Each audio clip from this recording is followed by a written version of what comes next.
I want to honor our time. I'm looking at 3 different clocks and seeing 3 different times. But we appreciate that you're here. We have an hour, and I'd like to make the most of it. Thank you, Nancy.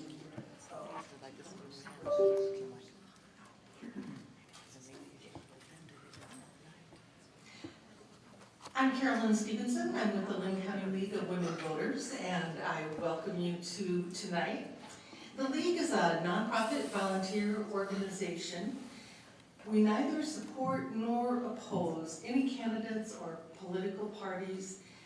We work on vital issues of concern to the League membership and to the public. We hold study groups that look at issues, and then the League takes a position on those issues. We're open to anyone 16 years of age and older. The purpose of this event tonight is aligned with the National League of Women Voters priority to provide positions on public education. In part, the League believes that the federal government shares with other levels of government Iowa's responsibility to provide an equitable, quality education for all children, kindergarten through grade 12. We recognize that a quality public education is essential for a strong, viable, and sustainable democratic society, and is a civil right. Those of you who are in attendance have an opportunity to weigh in on the public education topics you care about. There are slips of paper. If you've not been to a League forum before, our procedure is that you write your question, hold that up in the air. One of the League members will come and take your slip, bring it over to our question sorters. The reason we use question sorters is we may have 3 different slips on the same question, and so they'll consolidate it, and maybe your handwriting is hard to read, and they'll put it in a font that I can read, and then I'll offer that question to our panel. We also look for legibility, clarity, and applicability to the topic tonight on those questions. Panelists will have 90 seconds to respond to each question, and we are being live streamed on the League of Women Voters Facebook tonight. Thank you to Pro Video for sharing their expertise and their time. I'd like to thank the panelists for their time and give you just a quick introduction. Jen Newman is with the Cedar Rapids School Board. Ashley Benorni is with the Cedar Rapids City Council. Bridget Castellucci, no, I blew it. I practiced it 3 times. It's okay. Bridget, Bridget is with the Brentwood AEA. Ron Corbett, an easy name to pronounce, is with the Metro Economic Alliance. And we have Carla Hogan, who is the Director of Finance for the Cedar Rapids Public Schools, and Senator Molly Donahue, who serves in the Iowa legislature but is also a Cedar Rapids school teacher. So those are the panelists this evening. To start, each of you will have 2 minutes to introduce yourself, and then if you would share your response to this question. What is the role and value of public school education in a democracy? We have timers who will let you know when you're running short. And we have 1 microphone to share. I do you want to mention that they can cede their time to someone else if they... yeah. If you don't want to answer the question, you can cede your 1.5 minutes to someone who has more expertise on that topic. All right. But Jen, we're going to start with you. Thank you. Thank you for inviting me here tonight. Thank you for hosting this. I think this is an incredibly important forum that we have this availability in our community. So thank you again. My name is Jen Newman. I'm an elected member of the Cedar Rapids Board of Education. I was elected in 2019. You get basically the day you're elected, the next day or the next meeting you're sworn in. So I went to my first couple of meetings in 2019, and I came home and I said to my husband, Doug, I'm like, said in 2020, hold my beer. And that's when things went a little sideways. You might remember 2020 was a little bit of a wild year, as Ashley Van Orney said earlier, like the hits just kept on coming that year. So between the pandemic and the derecho, it was a really interesting time to be in public education, and it really laid bare the crucial part we play in so many things, just beyond even education. We are actually a critical part of the child care system. Our teachers have eyes on these children, and when our teachers didn't have eyes on these children during the time that we couldn't be in person, things could fall through the cracks. Warning signs wouldn't be seen. So the role we play in democracy is really to meet every child where they are, regardless of their socioeconomic status, regardless of their abilities, and make sure that we can help them find a path to being a successful adult someday. And I take a lot of pride in playing what role I can as a school board member in that.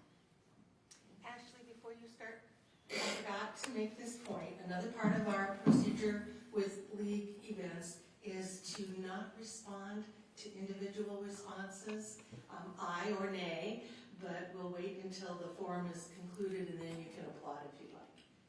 But you can still laugh at my joke. And hopefully your cell phones are on mute. Thanks, Ashley.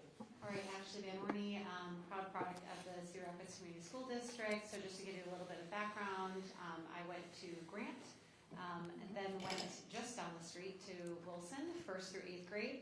And went a little bit over to Jefferson High School where I graduated. Went to the University of Iowa, took a break, went to Kirkwood, came back, finished at Iowa, and then got my master's degree at Des Moines University. So proud product of quite a considerable amount of our public education system. To me, it's what I credit who I am today. I think it's significant, and part of the reason I always bring up that I'm from Wilson is because it is one of the schools that does get quite a bit of conversation, whether it's SROs, socioeconomic status, and you can understand that I still live in my childhood home. I own it, have owned it for a considerable amount of time, bought it when my late father passed away, but that is the school that I've grown up with. So when I was running in 2017, I decided to represent the area that I was so proudly from. That is also something that I'm well aware of what kids like I went to school with, what they've grown up with. You know, I had the generous stability of my family. I worked since the day after I turned 14. We didn't have a lot of resources. Wilson was pretty similar to what it was then. Some of the teachers are still there. And I now represent some of my teachers very proudly, who are usually the first signatories on my election paperwork. But schools and public schools particularly play a really important part in the economic, in building up of our residents, who's going to become the next Cedar Rapidian. So they couldn't be a more important and vital role in the building of Cedar Rapids and in our democracy. Bridget Castelluccio. I am a proud product of Iowa education. Did K-12 in a little town outside of Des Moines. Took a little detour to Missouri to the State Teacher College to get my teaching degree. Married a fellow from Chicago and lived there for a very short time and said, we're having a family, we're coming back to Iowa. Iowa schools are the best. So came back, I've taught in Johnston, Bettendorf, and then we moved to Cedar Rapids with 2 little ones, and I stayed home. I was a parent volunteer for many years, and then I went back into the Cedar Rapids system and taught. I was a virtual teacher the year of COVID for 4th grade, and then a few years ago I moved to the AA. First I was a digital learning consultant. My current role is an induction coach, so I support 1st and 2nd year teachers who are in their initial license, which is very rewarding. My kids went all K-12 through Cedar Rapids schools as well. So I've always been an advocate of education. I really, really feel like children and education is our strongest asset that we have. So that's why education, and especially public education, is so, so important, is because they're our greatest commodity. We're We're building leaders for our future. And I just feel like that's where we need to be at. Community is everything. I have a ray gun sign that says, strong public schools equal strong communities.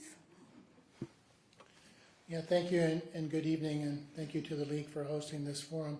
Again, my name's Ron Corbett. I work for the Cedar Rapids Metro Economic Alliance, and we're like a traditional chamber of commerce. We're made up of members, not 100% businesses, but mainly businesses, but we have many of the community nonprofits and arts and cultural organizations, along with some local governments that are members of our organization.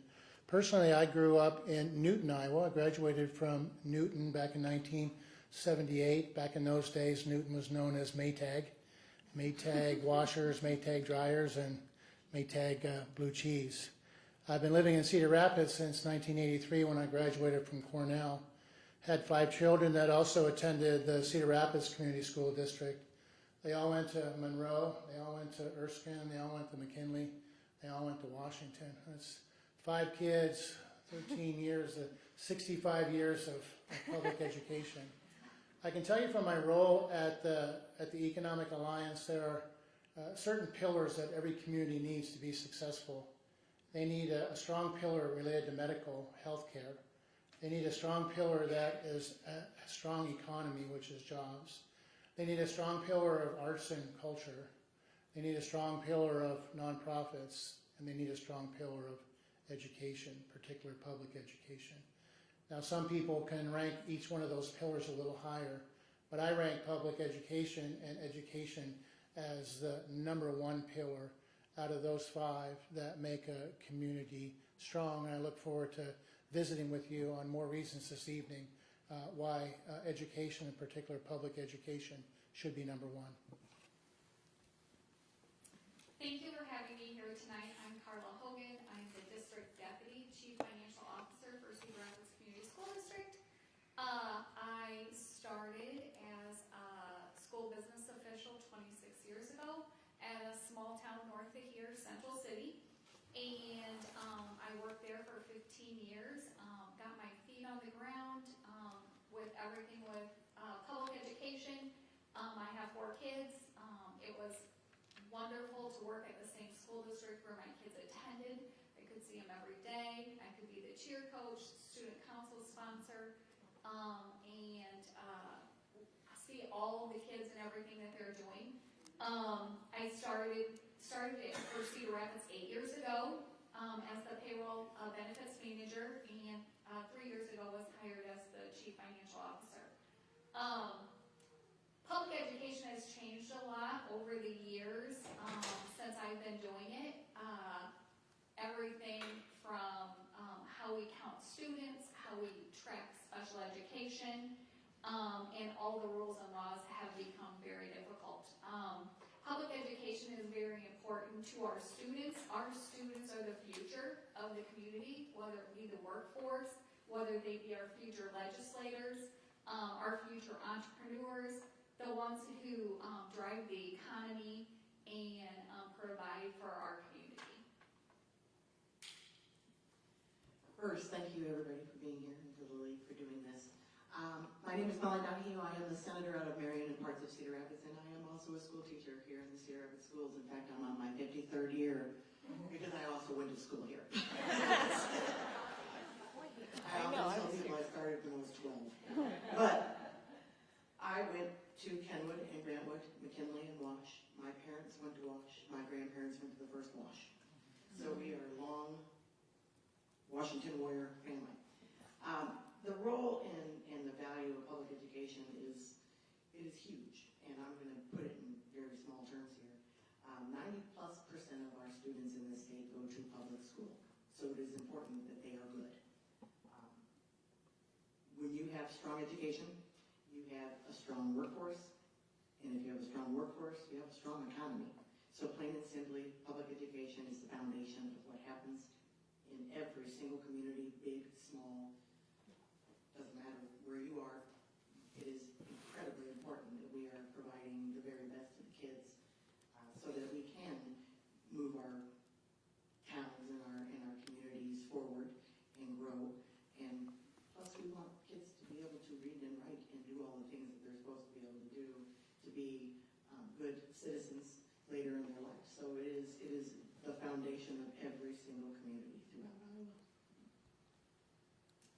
Thank you for those introductions. I think what I'm going to do is pose the first question and give the panelists a moment to kind of think about it. And rather than passing the mic and just going straight down the line, if you feel passionately that you want to jump in on that first, let's do it that way, okay? And so be ready to pass that mic. Here's the question. What do you wish the public understood about the impact of recent years' 2.5-ish funding increases on school facilities, teacher retention, and student learning outcomes?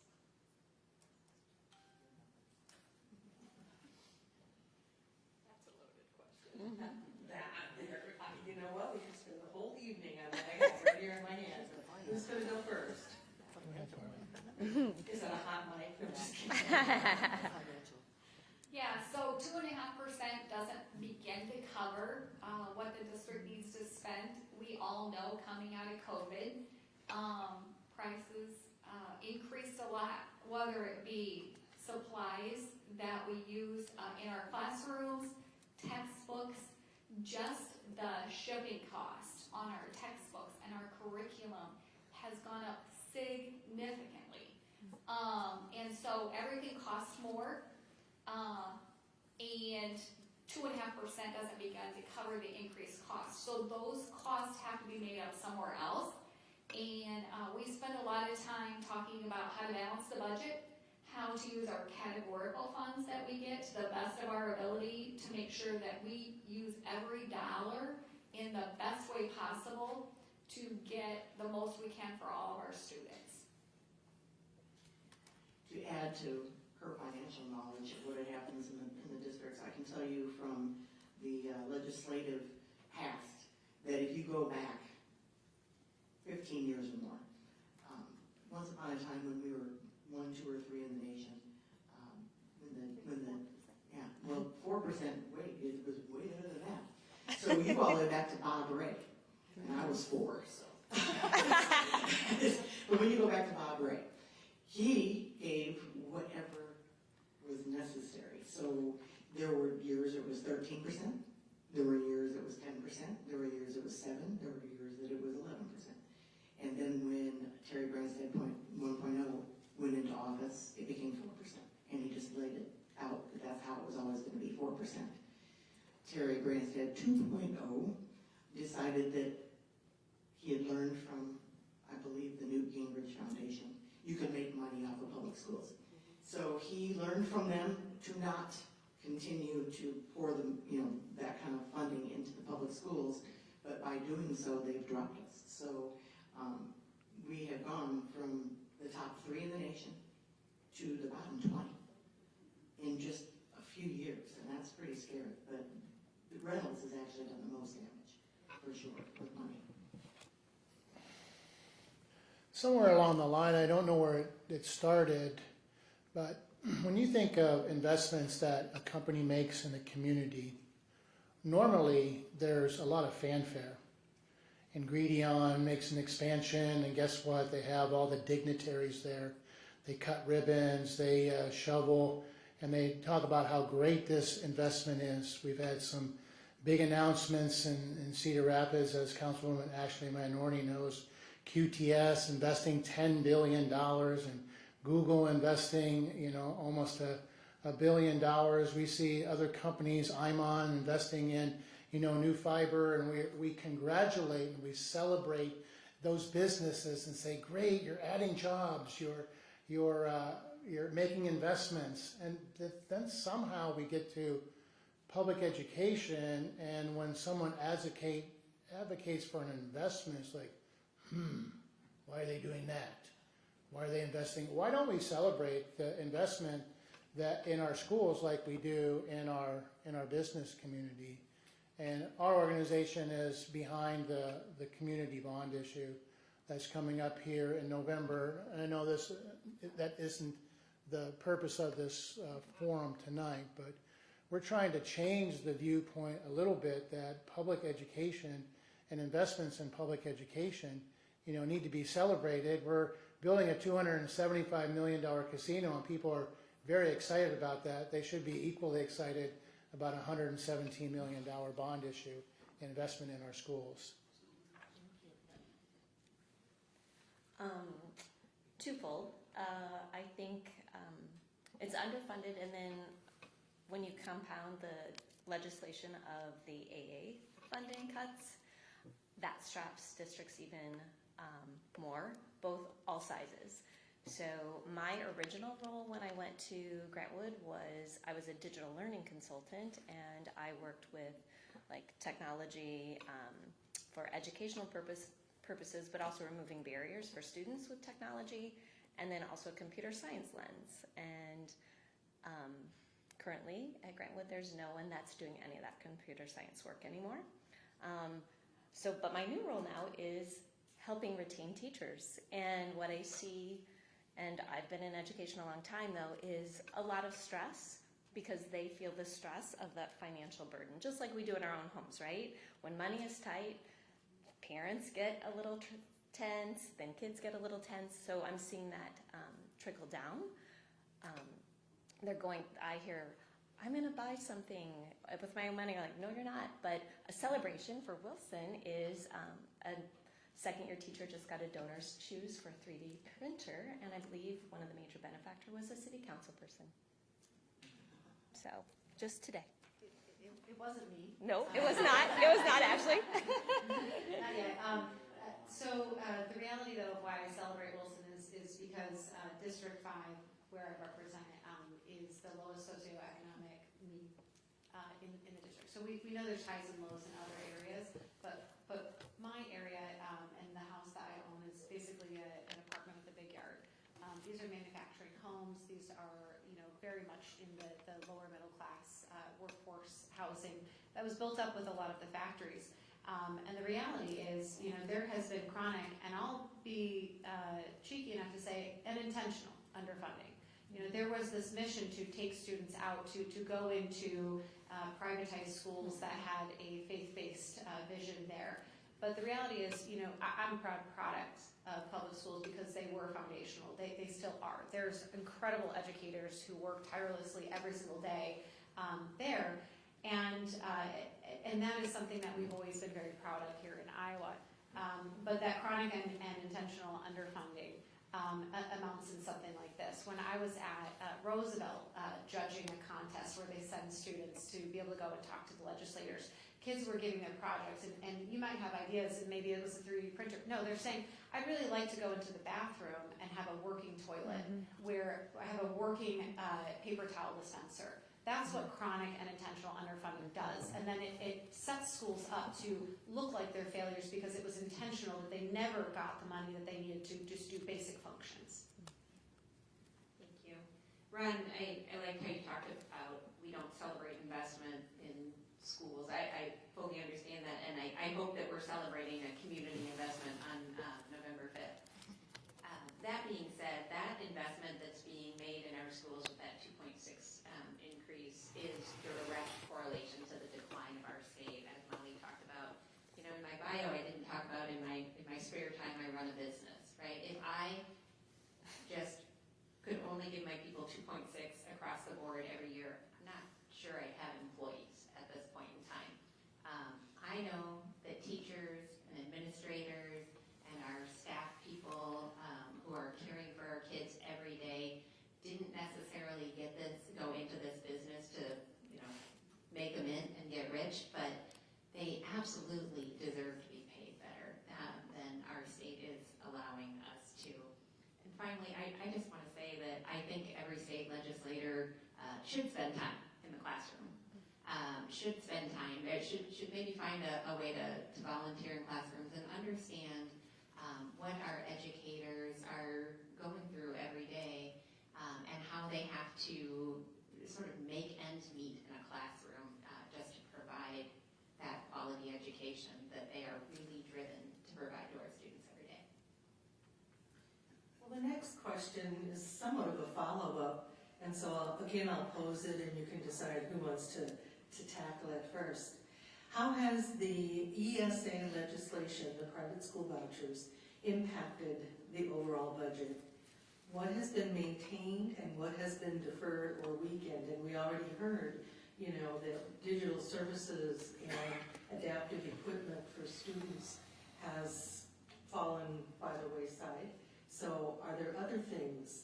Molly's got her hand up if you want to set it down to Senator Donahue.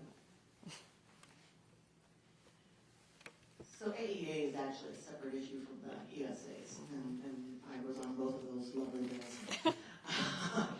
So the ESAs, what they have done is, I mean, I don't know if you know about the budget overflow this last year, but they went over the budget by $1 billion with a B dollars this year. And most of that is because of ESAs. Now, what I look at, when I talk about the funding, I kind of talk about it as in two ways. People are paying twice for school, because you're paying for public school with your property taxes and then with the other taxes that have been taken in by the government, you're paying for private school.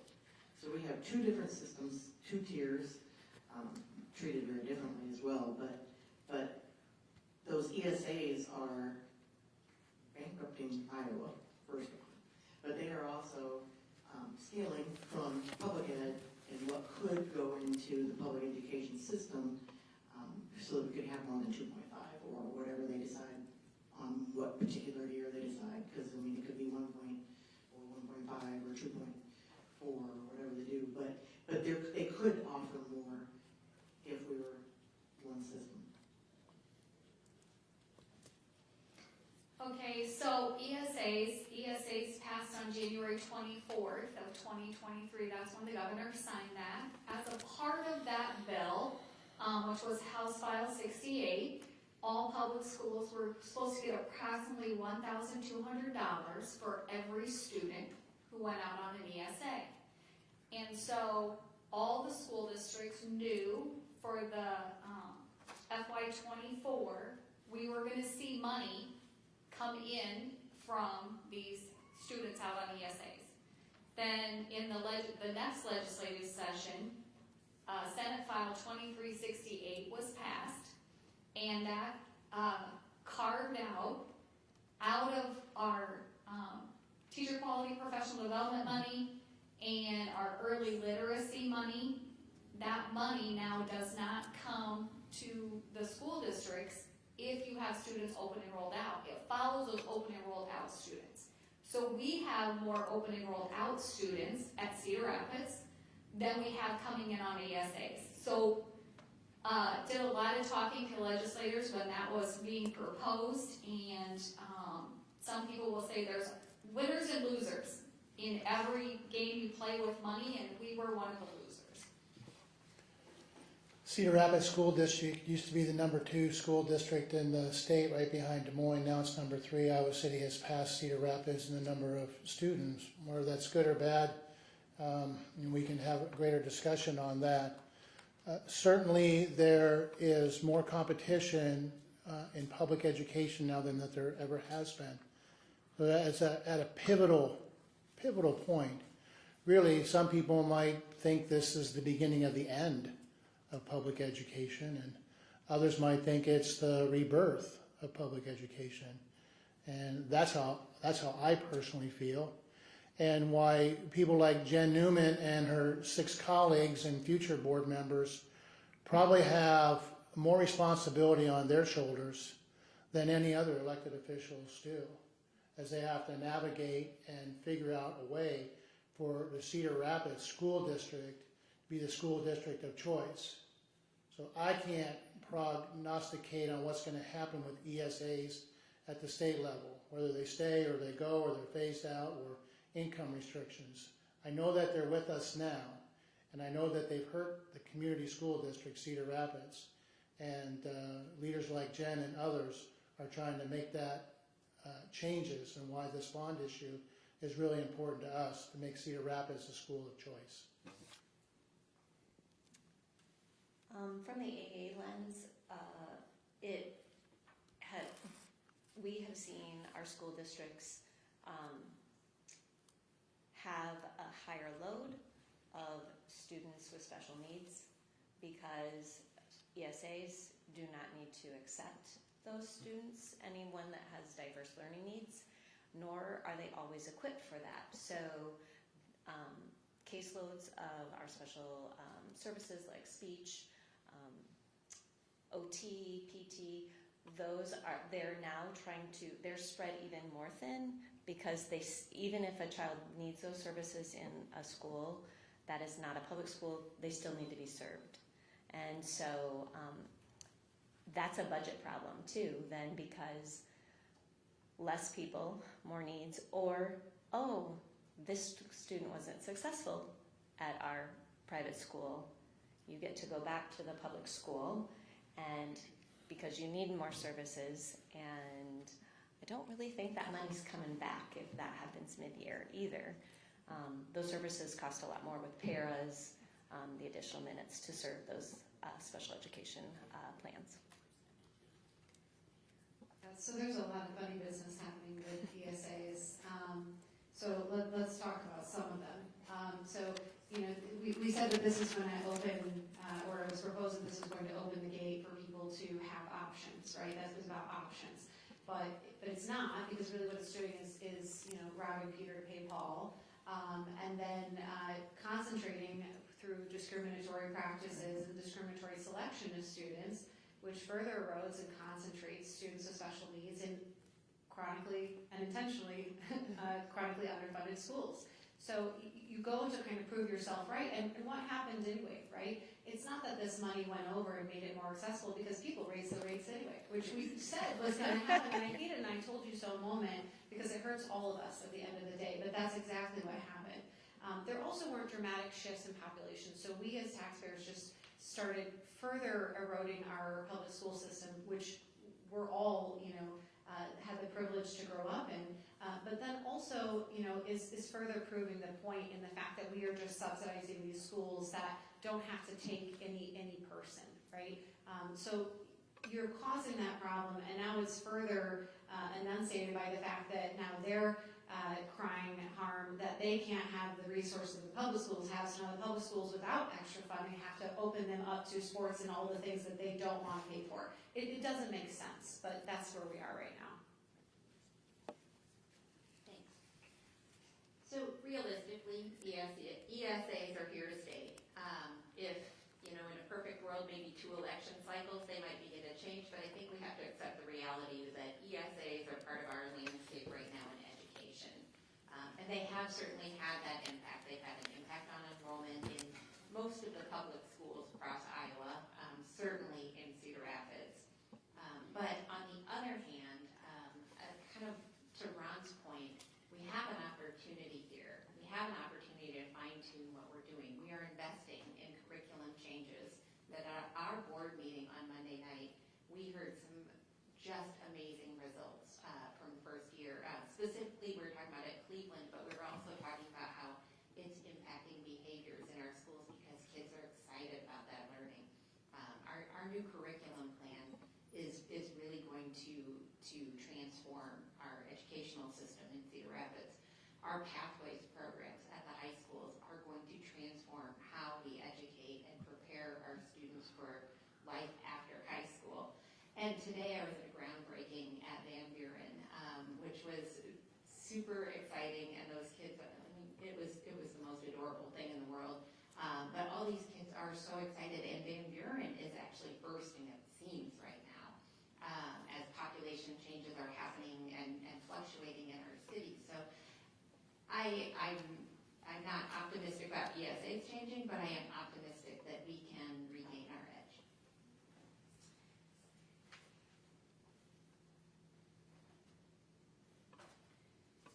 The next question is, what do you believe are key misperceptions or perhaps disinformation about public schools versus private schools? What's the key misperceptions or disinformation that's going around the community? I'll start with that. Just some of the misperceptions. I think there's a misunderstanding about what some of the charter schools are and what their role is in public education and how they're funded. I think there's even been some confusion about whether charter schools are part of Cedar Rapids, and we've even heard some reports where people signed up and said, wait a minute, I thought this was part of Cedar Rapids School District. So I think that's out there, and I don't know that that's necessarily disinformation, it's just confusion out there. And we just live in a society now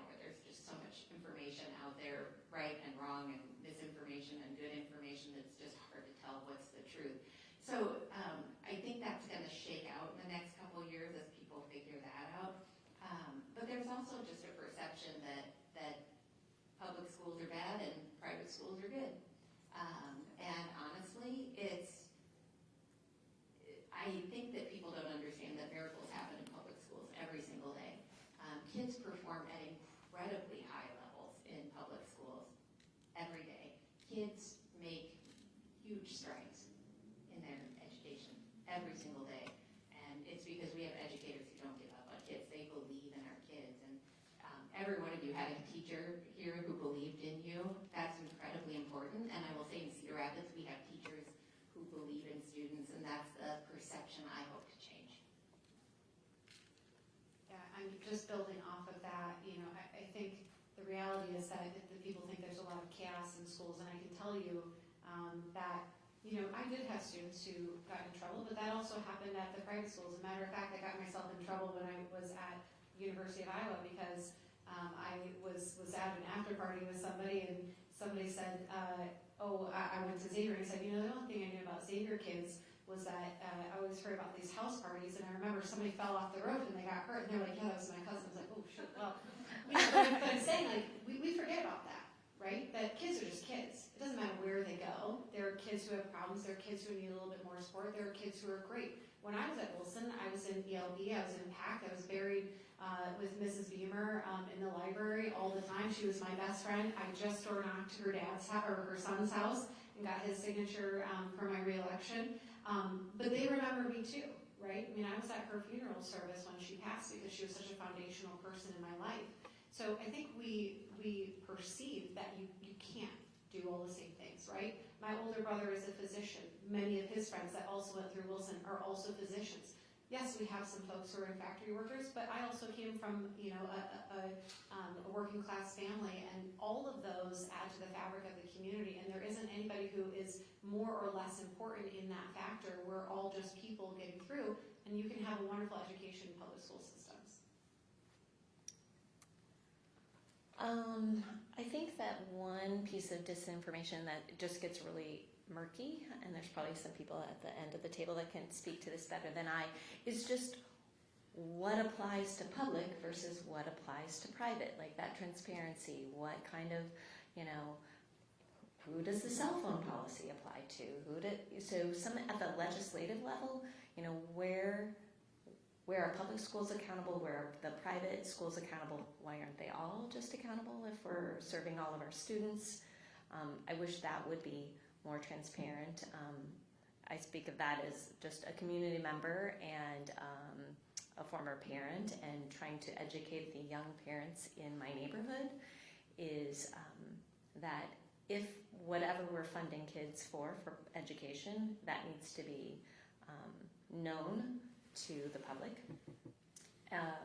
So yeah, just where the legislation lies and who does it really involve. I'll just echo what others have said, similar thoughts and vein. I guess the Cedar Rapids has always had a pretty robust private school system. I mean, very historic of Regis and LaSalle and Xavier and even Isaac Newton and Cedar Valley, and really a strong segment of homeschooling. So there's a lot of choice for people. But the ESA has really kind of flipped things, over with the money going to the various other organizations. So we lost a lot of students last year, and probably going to lose some this year. And then I think it's going to level off for a brief period of time, a window, because the other schools are full. They don't have. They got to build more buildings themselves, or they're going to take more students, and that's not so easy to do.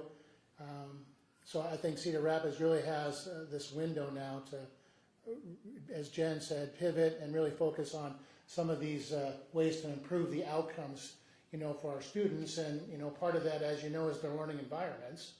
And where you're in College Community or Linn, those are all new schools with new buildings. And, we're dealing with buildings that are, 100 years old. And people have a very, nostalgic view of Wilson, McKinley, and Roosevelt. But, we need to modernize those facilities if you want the Cedar Rapids School District to compete. I mean, that's what this whole ESA effort was, to compete, get some competition in education. At least that's what some of the rhetoric was. well, if we're gonna compete, then we're gonna have to improve our schools.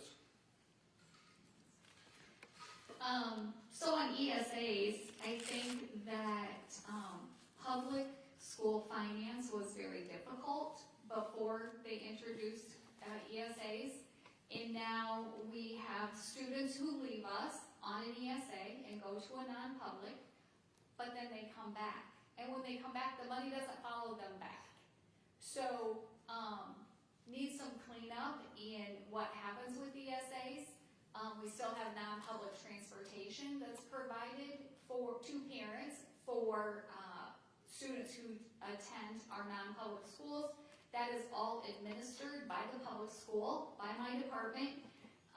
So every year we send out about 700 checks in the summer. We do all the stuff. We process all the checks. We pay for the mailing, but we get nothing for it. A lot of our title programs, the money can't go directly to the non-publics because of how the laws are written, so it flows through us. We do all the work, and they get the benefit. So the ESAs, there's a lot of cleanup that needs to be done with the ESAs. They said last year they were going to do some of that cleanup. I'm a member of SAI on the legislative priorities, and I hope that we do get some good cleanup bills because it is costing our public education. Briefly, it was never about competition. It's always about money. We've always had the competition. We've had private schools, we've had homeschooling, and our public schools. So they already had that. This is simply about funding, and I can tell you that some of those charter schools are run by billionaires. The one here is owned by a billionaire. So it's not about, and they don't do this out of the kindness of their hearts. They're making money somehow.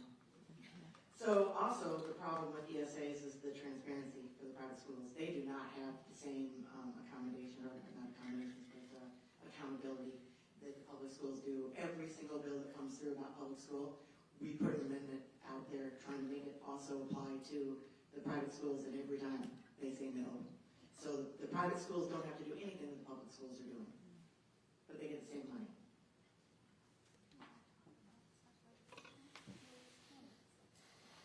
I'm looking at the questions and looking at the time, and we have room for one more question, and then I have a closing question to pose to you. This question has to do with bond issues.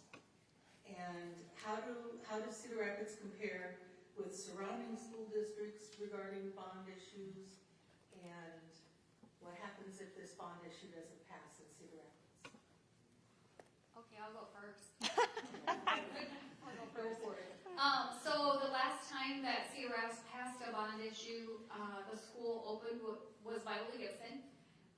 So that school opened in 2000, I believe, either 1999 or 2000. Yep, 25 years ago. So that's our last bond issue. And before that, it had been a long time. When I started at Cedar Rapids and I started going around to our buildings and looking at our buildings and our facilities that our students go to, I'm like, oh, we're behind. As the other schools around us, the Marians, the Linnmars, and the college communities were passing bond issues on a pretty regular basis to keep their buildings up, we were not. And so we ended up behind, and it's going to take us a while to catch up. We did the elementary plan in 2018 and started building our elementaries. We built Westville, Maple Grove, and Trailside. When I started as CFO, talked to a lot of people and said, we got to build faster. So right now we're doing 3. We're doing Harrison remodel. We're doing Van Buren, which we had groundbreaking today. We have Hoover groundbreaking October 9th. And I just talked to Chad the other day saying we need to figure out what's slated next because we have to move faster. Our buildings severely need updated. So if we don't pass this bond, what's going to happen is kids are going to have fewer opportunities. And when you have fewer opportunities, your test scores go down further. You end up with people leaving your district and moving to other opportunities. So it's incredibly important. She talked about the buildings. I think our old buildings are beautiful, but they do need updating. They do. And you can update them. But we have to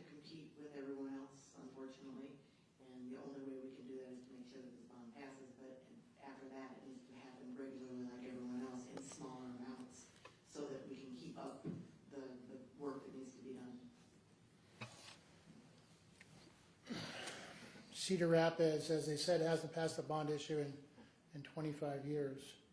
College community has passed quite a few. You know that all the growth around the airport, that's all in the College Community School District. So when you think about these great Google and QTS, that's in their tax base. So when they get a bond issue, it barely even affects the property taxes of the homeowner. They're very easy to sell and very easy to pass. In Linn-Mar, their percentage of parents with kids in school is much higher than the Cedar Rapids. So when you have kids in school, you're much more connected to the schools. You see it, it's for your kids' benefit. So it's easier for them. In the last bond issue, 49.5% of the people that voted were age 65 and older, retired taxpayers. Retired taxpayers don't have the same connection to the schools as people with kids. And they're more likely to be on a fixed income and more sensitive to property taxes. So we had 39% of the vote 2 years ago, and we need 60%. So we got to flip the script. We got to get 60% to vote for this bond issue. It's pretty simple, safe and secure. We have these old buildings that were built 100 years ago during a different time. There were never any intruders back then. So you had multiple entries to a building. You would design a new building today, you're going to have one single entry point. You're not going to have multiple points. It's sad to say that you have to have a building designed today because your fear of intruders. So we have to make these buildings safe and secure and ADA accessible. We got buildings at Roosevelt, you can't even get to the second floor if you're a student. We love how old they are and how historic they are, but they're not practical, they're not modernized for today. So we got to get. Thank you. Sorry to cut you off. I can tell you feel passionately. No, you feel passionately about that. Well, interestingly enough, last weekend I was visiting my family in Des Moines, and a Sunday morning news show was having a half-hour, 30-minute topic of education and bond issues. And so my ears perked up, and it was all of the school districts in the Des Moines area and all of the bond issues. I think bond issues are just part of our reality, especially when we aren't getting the funding from the state.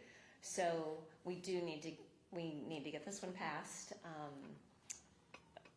as much as possible, and then, like others have said, keep them going because we need them. Our daughter broke her leg. She went to the Old Jackson when she was a 4th grader, and I physically took her, I wasn't teaching at the time, and had to carry her up steps. And that was just a temporary disability.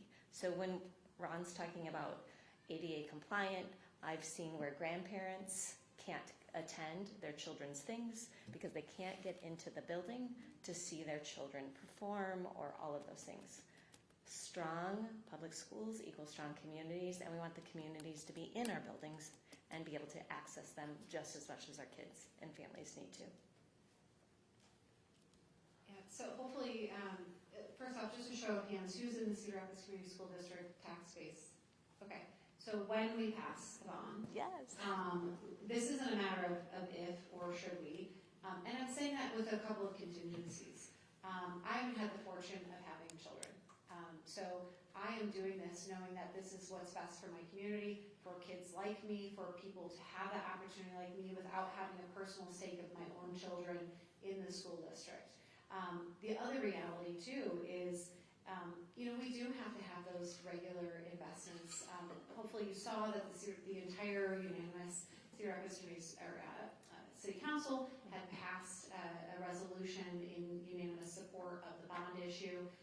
Also of note that I have not been a quiet person sitting by during this process. I've been actively involved because the first time that we went through the elementary school plans, I didn't necessarily like what I was hearing, so what did I do? I did something about it. I got involved. I took them up on their opportunities when they were saying, but nobody from Cedar Rapids was coming, so I made sure I never missed, right?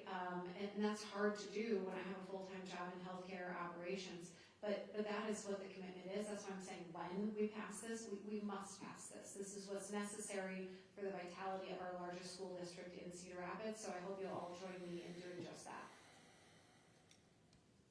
So thank you to the city for that endorsement. That was incredibly important. The number of endorsements that have come through in this bond is really it's heartening, and I'm very optimistic. I really am, and I'm in the same camp. We must pass this bond. The question was, what happens if we don't pass it? So if we're honest, and as one of the people that has to sit at the table and make those decisions, it gets really painful. We have listened to our community. Our community wants to hold on to our historic buildings. It wants to invest in our historic buildings. If we don't pass this bond, we will not be able to invest in our historic buildings and maintain those buildings. We will not. We will close more schools. And that's just the long and short of it, is if we don't pass this bond, and if we can't invest in our education system right here in Cedar Rapids, then the decisions get really painful, and not just for me sitting behind a dais, for our educators, for our students, for our community, for our workforce. It will impact everybody. But I really do believe that our community is behind this, and I think it was incredibly important to listen to what they will support and what they want for our schools, and formulate a plan that they can support. So I'm with you. It must pass.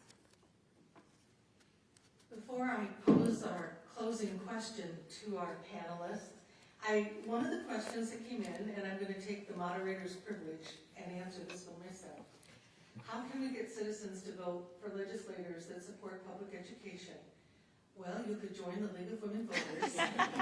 We accept anyone over the age of 16. We have materials at the back table. And maybe League of Women Voters isn't your thing, but talk to people. Express your support for public schools and public education. If you didn't get your questions answered, perhaps there'll be a few minutes afterward that the panel can stick around and you can ask them your question. And we also hope that you come to our fall candidate forums in the community so that you can hear what people's perspectives are as they're running for office, and our legislative forums during the legislative session. So with that, let me pose, I'll give you your choice of question, okay? What do you believe is the greatest strength of our area public schools? Or what are the most remarkable successes you've witnessed? Strengths and successes. I'll start, and thank you again for having us all here tonight. I'm just going to talk about our greatest strength, because I do think it lies in our educators and their dedication. So I was at a conference, a school board conference, a national school board conference, and heard about somebody sharing their story at keynote. And keynote after keynote kept saying, well, this teacher believed in me. And I thought, that's really what's happening in our schools that never makes the paper, right? Nobody, they pick up on, there was something happened at this school or something happened at that school, but they're very, the good stories don't always make the paper. The stories of belief and support and dedication. In Cedar Rapids Community Schools, I do believe that's our greatest strength. What our educators and our building staff and our administrators lay down for our kids every day is incredible. And I think it happens in other public schools too. But I think that is our greatest strength, is our team that is all around us, and the fact that we don't give up on kids in Cedar Rapids. Wherever you are, we need to meet every kid and help them find their path or their pathway, their passion, what's going to get them there as an adult. And I'm just so incredibly proud to be sort of a sideline watcher on that. So as I've mentioned, a lot of my teachers I now serve today, which is a significant privilege to me. I'm going to put this, just again, I talked about the lowest median income in Cedar Rapids. So to give you some perspective, I do have two jobs. But even with earning some of the highest ratings in healthcare for my last year's evaluation, my grade was 2.2. And that's pretty common in healthcare, just to give you some perspective. So I'm saying that and putting a hand in, knowing that my wages don't even keep up with CPI most year over year. And also, I am willing to make that investment without a personal commitment in there, just to give you some perspective, okay? But some of the greatest things that I've seen, again, is just that investment from our educators. They're some of the most compassionate people. When the 12th Avenue buildings, the apartment complexes were hit during derecho, it was the teachers who told me, you need to come out here, because I had their cell phone numbers. And it was the teachers who went and outfitted personally all of the children with roofs over their head, who helped me in finding the American Red Cross to get them into shelter, who made sure that they had school supplies and shoes on their feet. They are the teachers who I check in with year after year and say, okay, do they have their school supplies this year? No, okay, let me know what they need and I will go do that, because otherwise it's coming out of those personal educators' pockets. So what we have to understand is that these educators aren't just there to clock in and clock out. They are taking care of the whole person, the whole student, and their families. If you go to Hoover, you'll meet somebody who's one of my favorite people in the world named Manoush. Manoush ends up being there often until 6 or 7 every single night. She was somebody who gave back to the school district as a proud parent and then came back to actually work there. But she is somebody who translates multiple different languages and then helps parents pay their bills and understand just regular functions, because they may be new to the country or don't have the benefit of having things translated for them. But she is doing that because that is what public schools specifically do, is they take care of the whole family. It's the people, right? It's a strong community is connected by people, and so strengths, successes. I'm privileged to go into a lot of Cedar Rapids buildings with my current role, and I see classroom teachers, I see custodian staff, health secretaries, paraprofessionals, all of those people investing their heart and their love and their care and their expertise in whatever their role is in those school buildings to those students and the families. And that is a great thing. It's not celebrated enough. It's not known enough. I encourage you to get into a school, encourage other people to get into schools, because it's the people that are making the difference. And that is a success. And we have great, great people in the Cedar Rapids district. Well, we started this evening talking about the role of public education in democracy, and I think hopefully you've seen that the panel's are pretty united on that, and it plays a critical role. So if public education plays a critical role in democracy, we need to play a critical role in supporting public education. And so I just have 2 small favors of you. Favor number 1 is, back on that table, there are 4 forms to allow for satellite voting at Wilson, McKinley, Roosevelt, and Kennedy. And we need 100 signatures to allow for satellite voting for people to exercise their right to vote, participating in democracy. If you would just take a few moments before you leave today to sign each one of them, because you need 100 per building. And if you feel so compelled, I'll be outside the door with some signs that you're welcome to grab on your way out if you want to show your public support to your friends and neighbors in the home that you live in. We'd like you to take a sign this evening. Thank you. So I think a lot of it is how our staff care for each other, how they support each other, how they believe in the mission. My late father worked for Cedar Rapids Community Schools the whole time I was growing up, and he was a chief mechanic at the old bus garage. That's where we are now. Came there a lot, and he taught me how important it is to work hard and believe in what you're doing. And I've lived by that.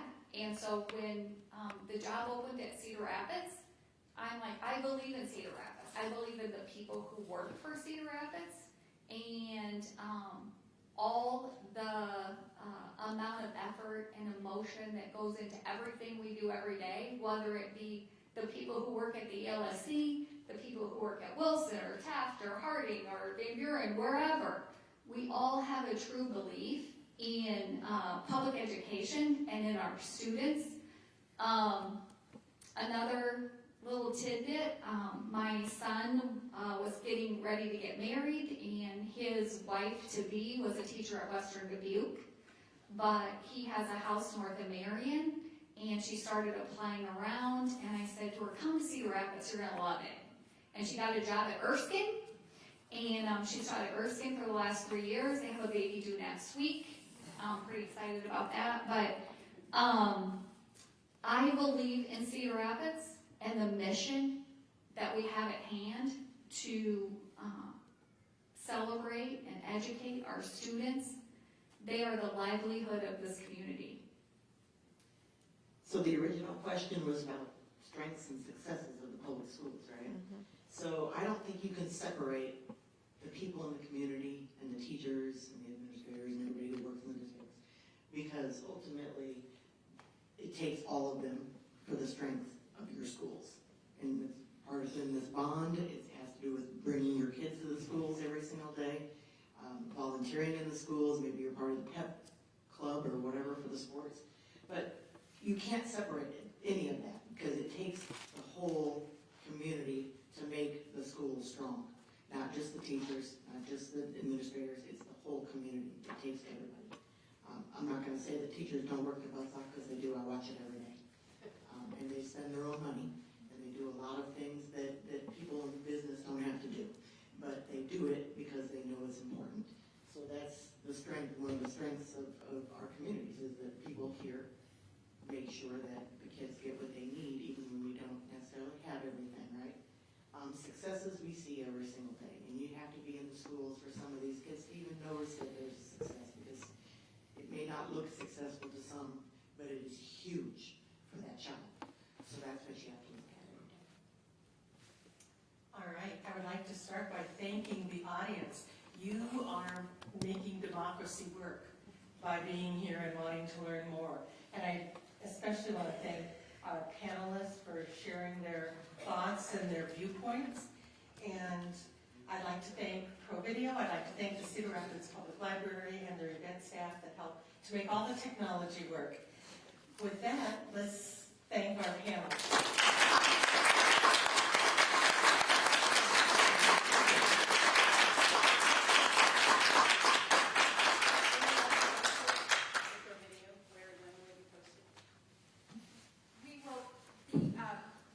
This has been live streamed on the League of Women Voters Facebook page. So we urge you to view it again. This has all the good parts. Share it with the people that you care about. Share it with your neighbors. Share it with your family. And we'll get the word out. Fantastic panel. Thank you so very much. Thank you. Mrs. Castelluccio. I know, exactly. That's what happens when you marry that